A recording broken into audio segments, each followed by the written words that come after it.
She had worked with the Hughes brothers. She really liked them.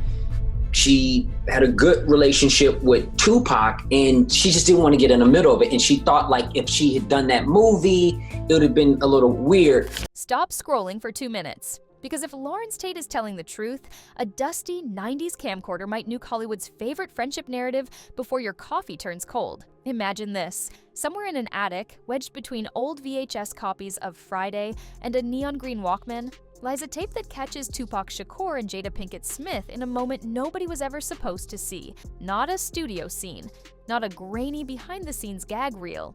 Something private, something that could melt the internet twice as fast as the Will Smith Oscar slap.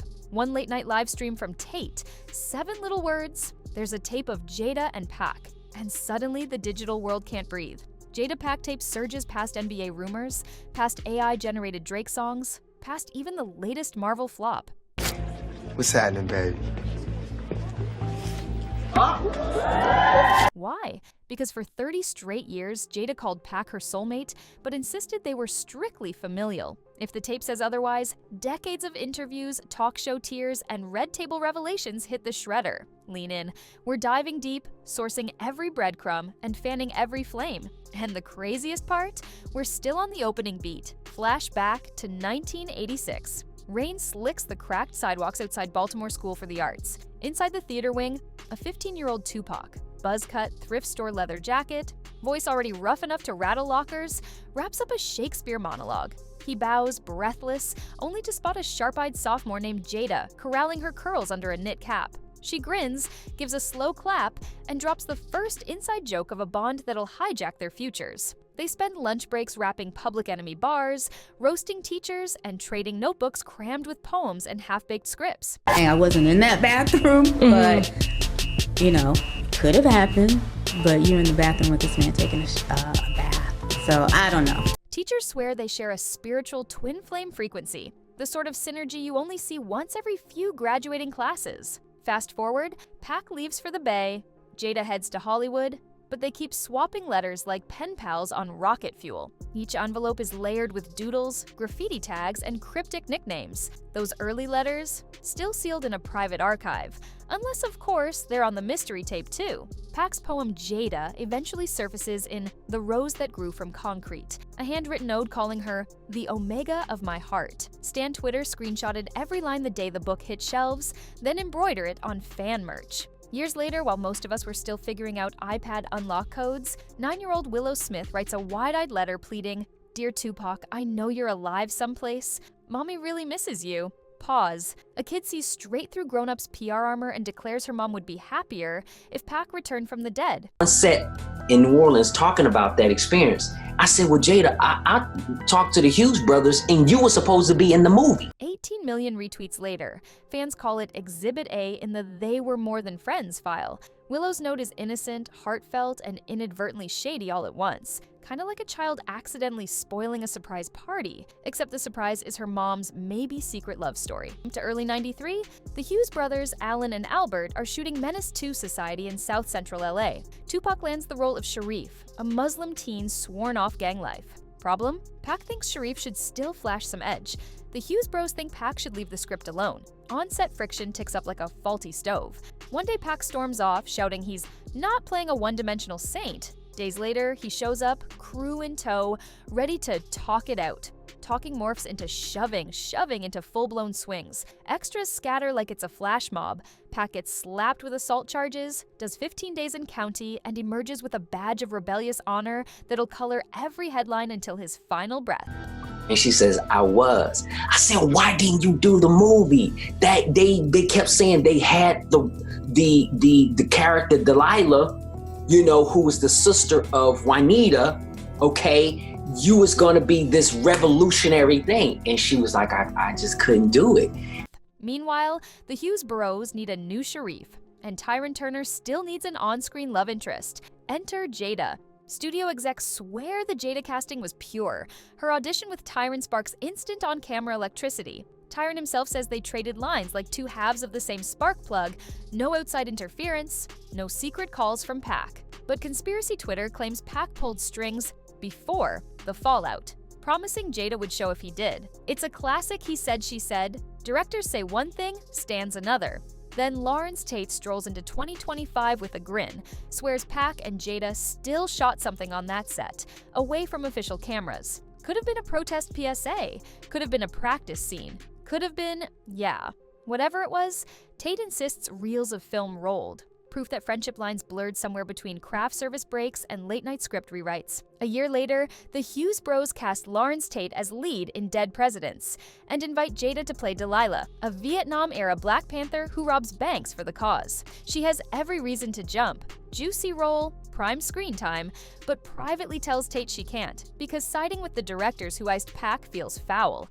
At the time, I was really close with Tupac, and Tupac had this sort of beef at the time with the Hughes brothers. Internet sleuths take out red string. If they were just buds, would Jada really nuke her resume for him? Some say yes, ride or die loyalty is real. Others raise eyebrows and mutter, nah, chief, that's love with extra seasoning. Either way, skipping Dead Presidents alters her career forever and adds rocket fuel to decades of speculation. Meanwhile, Tate becomes Pac-adjacent detective number 1, in the center of every rumor, like a living Easter egg hunt. Fast forward to 2021. Jada, rocking earth tone linen on a plush interview couch, recounts that infamous back porch kiss. She describes it like licking a 9-volt battery. Tingly, weird, no sparks.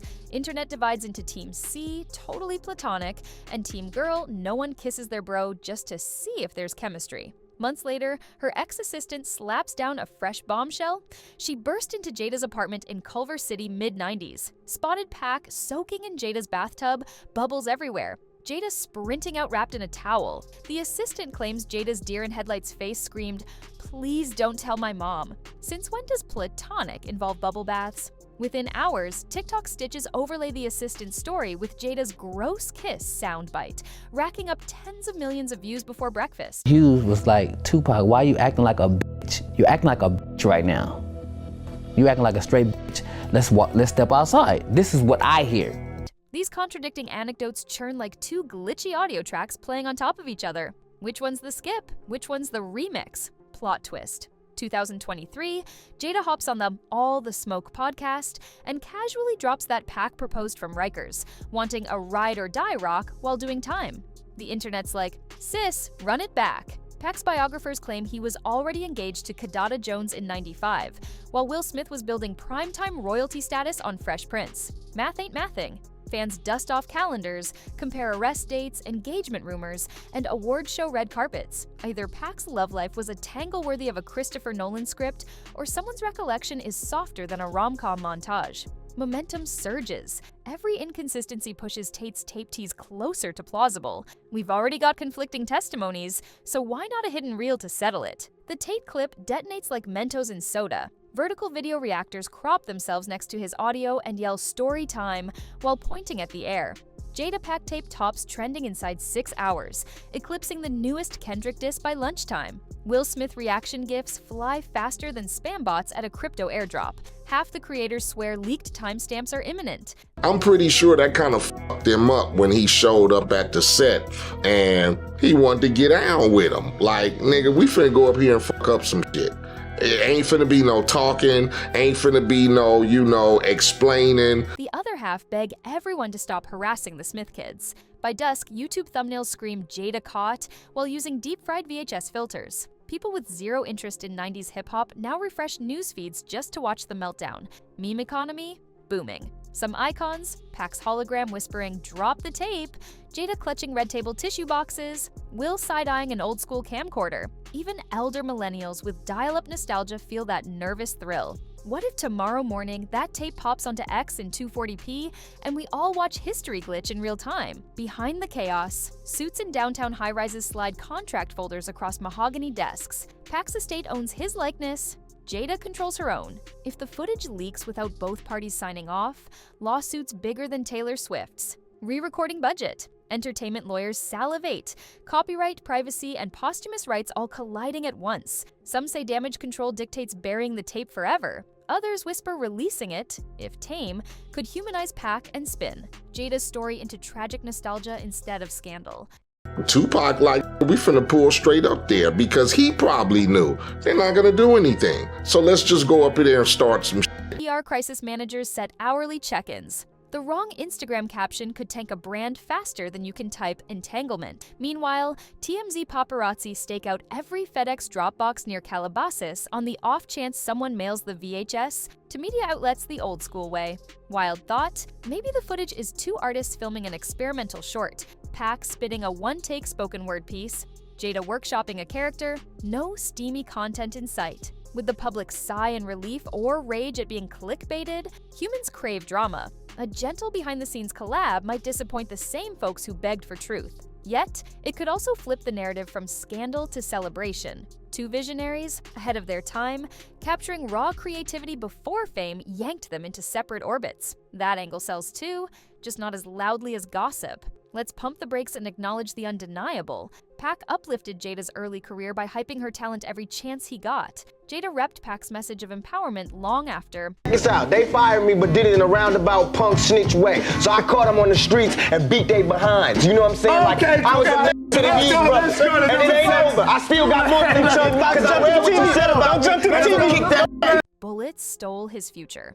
They each became living proof you can crawl out of rough beginnings and own your narrative. Their friendship, romantic or not, spawned iconic art, philanthropy, and candid conversations about Black creativity. That synergy lit sparks still visible in 2025's music, film, and social justice spaces. However messy the details become, the ripple effect they birthed is a net win for culture. Small reminder, legacies are layered.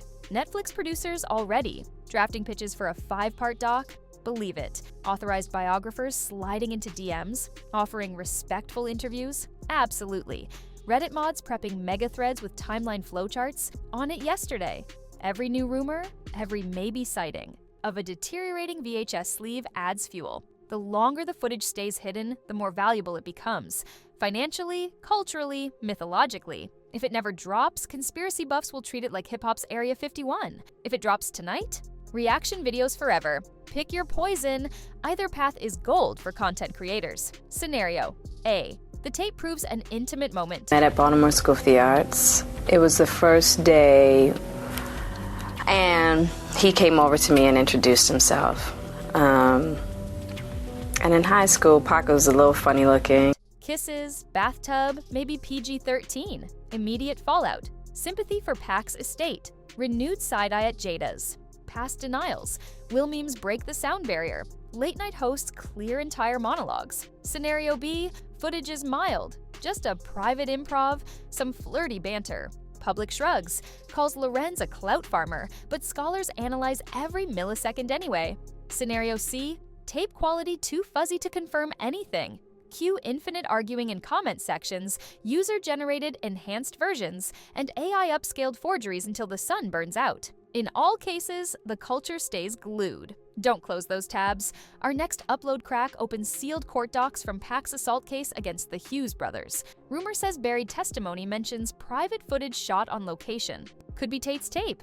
Could be nothing. Either way, we snagged a source who claims to have flipped through the docket. If you thought today's dive was gnarly, wait until depositions start naming names. So, hit that bell, keep notifications set to all, and maybe pop some popcorn early.